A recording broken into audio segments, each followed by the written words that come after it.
PCC కార్యవర్గంపై కసరత్తు ముగింపు దశకు చేరుకున్నట్టేనా? ఈ కార్యవర్గం ఎలాంటి ప్రత్యేకతలతో ముందుకు రానుంది? ఎవరెవరికి ఎలాంటి ప్రాధాన్యత ఇచ్చే అవకాశం ఉంది? నూతన కార్యవర్గంలో ఉండేవారెవరు? కార్యవర్గంతో పాటు కొత్తగా ఏర్పడే కమిటీల పరిస్థితి ఏంటి?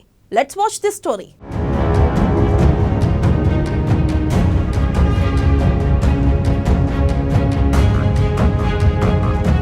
కొత్త పీసీసీ కార్యవర్గంపై కసరత్తు. ఈసారి 4 వర్కింగ్ ప్రెసిడెంట్లు, జనరల్ సెక్రటరీలుగా జిల్లాకు 2 చొప్పున ఎంపిక. కోర్ కమిటీలో 12 నుంచి 15 మంది సభ్యులుండే ఛాన్స్. సామాజిక వర్గాల వారీగా జాబితా తయారు. టీపీసీసీ నూతన కార్యవర్గంపై గాంధీ భవన్లో జోరుగా చర్చ జరుగుతుంది.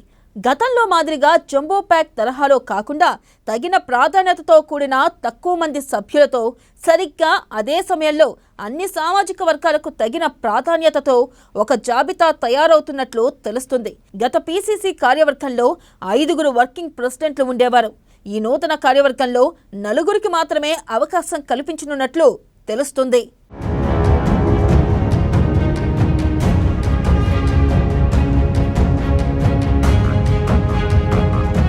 ఇక పీసీసీ జనరల్ సెక్రటరీకి సంబంధించి గత కార్యవర్గంలో జంబో ప్యాక్లో సుమారు 90 మంది సభ్యులుండేవారు. కానీ ఈసారి అలా కాకుండా పరిమితంగా జిల్లాకు 2 చొప్పున పార్టీ కోసం సీనియర్గా పనిచేసే వారికి అవకాశం కల్పించనున్నట్లు గాంధీ భవన్ అంతర్గత సమాచారం. వీటితో పాటు పీసీసీ సెక్రటరీ, స్పోక్ పర్సన్స్ విషయంలో కూడా ఆచితూచి ఎంపిక చేస్తున్నట్లు చెబుతున్నారు.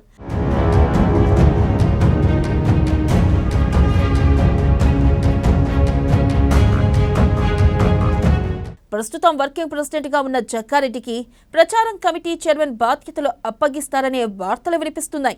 అయితే ఆయన మాత్రం ఈ పదవిపై ఏమంత ఆసక్తి కనపరచడం లేదని అంటున్నారు. దీంతో పాటు పార్టీలో కీలకమైన కోర్ కమిటీని ఏర్పాటు చేయనున్నట్లు, ఈ కమిటీలో 12 నుండి 15 మంది సభ్యులుండే అవకాశం ఉన్నట్లు సమాచారం. ఈ ముఖ్యమైన పొలిటికల్ డిస్కషన్ కమిటీలో పీసీసీ ప్రెసిడెంట్, సీఎం,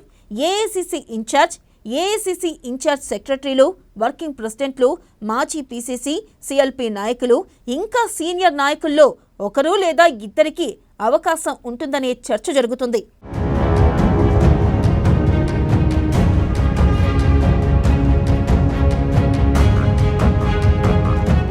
మరి ఎప్పుడెప్పుడు అని ఎదురు చూస్తున్న నూతన పీసీసీ కార్యవర్గం కమిటీ జాబితా అత్యంత త్వరలో విడుదల కానుండడంతో గాంధీ భవన్లో ఒక రకమైన ఆసక్తికరమైన వాతావరణం నెలకొంది.